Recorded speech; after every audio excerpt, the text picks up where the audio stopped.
একদিন দুটো মেয়ে খেলছিল।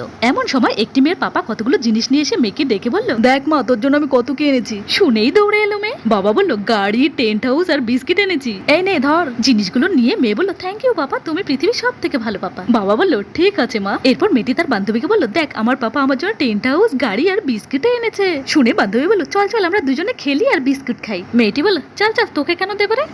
এই জিনিসগুলো আমার পাপা এনেছে, তোর পাপা থোড়ি এনেছে যে তোকে আমি দিতে যাব। শুনে এই মেয়েটি বলল, আমার পাপার কাছে এত টাকা নেই যে এত সব খেলনা আর খাওয়ার জিনিস কিনে দেবে, প্লিজ খাওয়া না বিস্কিট। মেয়েটি বলল, তোকে একবার কথা বললে বুঝিস না, যা এখান থেকে। বলে ধাক্কা দিতেই বাবা এসে ধরলো তাকে। মেয়েকে বলল, এ কি রে, তুই একে ধাক্কা দিলি যে? আমাদের সব সময় মানুষের সঙ্গে মিলেমিশে থাকতে হয়, বুঝলি? বকুনি খেয়ে মেয়ে বাবাকে সরি বলল আর বান্ধবীকে বলল, চল আমরা দুজনে মিলেমিশে খেলি, এই একটা বিস্কিটের প্যাকেট তোর আর একটা আমার। এই বলে দুই বান্ধবী মিলেমিশে টেন্ট হাউস বানালো, এরপর গাড়ি দিয়েও খেললো। বন্ধুরা, আমি ছোটবেলায় মায়ের শাড়ি দিয়ে ঘর বানিয়েছি, তোমরাও কি বানিয়েছো? বানালে ইয়েস কমেন্ট করো, না হলে নো কমেন্ট করো।